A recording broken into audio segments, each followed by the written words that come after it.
Terrible two do meu filho não vai acabar, não vai passar. Essa é uma frase que eu escuto bastante aí na vida. Imagino que talvez muitos de vocês já tenham escutado isso, e talvez até muitos de vocês estejam passando justamente por esta situação, onde você tem filhos de 3, 4, 5 anos e que continuam tão agressivos quanto estavam no famoso Terrible two, às vezes mais agressivos, às vezes um pouco menos agressivos. Mas a primeira coisa importante de entender é que a agressividade é algo que faz parte da natureza humana. Todos nós, em qualquer forma de subjetivação, seja perversa, psicótica ou neurótica, exibiremos agressividade no mundo. Outra coisa importante de entender é que a agressividade não é necessariamente a mesma coisa que violência. Violência, na verdade, é uma das formas de colocar agressividade no mundo. A agressividade já é elevada aí a um certo limite. Mas quando você diz uma frase do tipo, cara, você pode, por gentileza, você pode, por favor, parar de fazer isso que eu não estou gostando? Quando você faz isso, você está fazendo uso da sua agressividade para dar limite ao outro, ainda que esteja fazendo isso de forma extremamente polida e educada. Como as crianças pertencem à raça humana, elas também vão colocar naturalmente agressividade no mundo.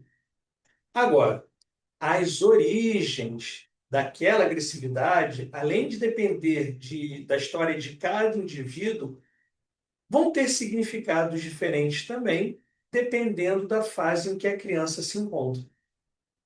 Para poder explicar isso melhor, eu vou recuperar uma coisa chamada o desenvolvimento dos estádios libidinais, que o Freud apresenta pela primeira vez num texto famoso chamado Os Três Ensaios sobre a Sexualidade, de 1905. A gente está falando ali das famosas fase oral, fase sádico-anal, fase fálica, fase de latência e fase genital. Eu aqui vou me restringir a falar da fase oral, para fazer uma introdução rápida, da fase sádico-anal e da fase fálica, que são as duas que me interessam mais para essa faixa etária que vai de 2 a 5 anos, mais ou menos. Bom, quando a gente nasce, a gente sabe muito bem que existe um mundo, que existe a gente, é tudo uma confusão danada para a percepção do bebê. E até por volta ali de uns 2 anos de idade, a criança inicialmente não sabe que existe um mundo, que existe ela. Com o passar do tempo, ela vai sacando que existe alguma coisa para além dela, mas isso ainda não é muito claro. E a gente está falando aí basicamente da fase oral. Um detalhe importante é que quando a gente fala de fases do desenvolvimento libidinal ou desenvolvimento dos estádios libidinais, nós estamos falando de um certo desenvolvimento infantil que é relativo à capacidade que a criança tem de se relacionar com os objetos do mundo. Então, para as diversas formas de relacionamento de objeto que ela vai aprendendo, de se relacionar com pessoas, ela vai aprendendo cada vez mais, vai adquirindo cada vez mais um repertório de como investir libido nos objetos do mundo. Porque não há relação com pessoas no mundo sem que haja investimento libidinal nessas. Então, investir libido, em última instância, está associado às formas de me relacionar.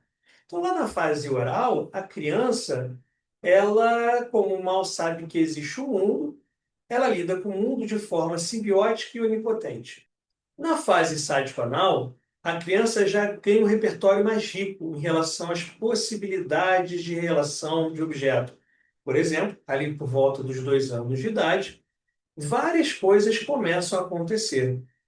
Primeiro, a criança já tem um pouco mais de autonomia motora, mas tem um repertório verbal ainda muito limitado, ainda não chegou na fase do que a psicanálise chamaria de representações verbais. Então, ela tem ali já mais motricidade, mais coordenação motora para existir no mundo, mas um repertório limitado para elaborar psiquicamente as interdições que os adultos vão fazer. Não mexe aí, não, aí é perigoso, isso não pode. Então, já por essa característica, a criança tende a se manifestar de forma mais agressiva porque ela está sendo interditada nos seus desejos. Mas existe uma coisa fundamental que acontece por volta ali dos 2 anos de idade, obviamente, que é quando os pais começam a exigir que a criança desfraude. Começa aquela fase, a famosa fase do desfraude. Essa criança que já teve que abrir mão da sua fantasia de onipotência, que é organizada ali mais ou menos na fase oral, que é quando a criança nasce, eu vou recuperar isso para vocês mais uma vez, quando a criança nasce, como ela tem uma pessoa completamente devotada aos cuidados dela, ela passa a ter a fantasia de que quando aparece uma necessidade, essa necessidade é atendida de pronto. Então ela vai fantasiar que ela é onipotente.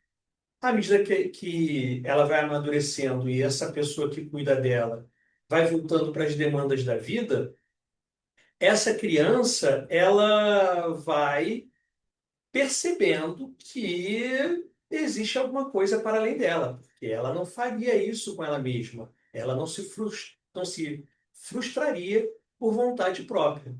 Então deve existir alguma coisa aí para além de mim mesmo. E ela vai tendo um contato com a realidade e essa fantasia de onipotência vai se perdendo. Mas chegamos ali por volta dos 2 anos de idade, por aí, né, um pouquinho mais, depende da criança e da família, a criança começa o famoso desfraude. Aí, o último bastião da onipotência dela é perdido. Porque até então, enquanto ela usava fralda, ela podia urinar e defecar quando desse vontade. Agora ela vai começar um duro aprendizado que ela não pode mais defecar e urinar quando ela tem vontade. Ela vai ter que defecar e urinar no local adequado, no momento adequado. O último bastião da onipotência infantil, então, é perdido. E é óbvio que a criança vai se ressentir profundamente das pessoas que exigem isso dela. Então, ela pode, né, eventualmente, olha, isso em linguagem adulta, tá? Se vocês não deixam que eu urine e defeque na hora que eu quero, também não vai ser na hora que vocês querem, não. E aí a criança começa a segurar as fezes, numa ação agressiva com esses pais, tentando causar algum dissabor a eles, sem ter muita clareza disso, mas a criança percebe ali de alguma forma que quando ela retém as fezes, aqueles pais ficam preocupados, ficam numa expressão de que algo não vai bem para eles. Ela não tem essa noção ainda de preocupação, é claro. Estou falando em linguagem adulta.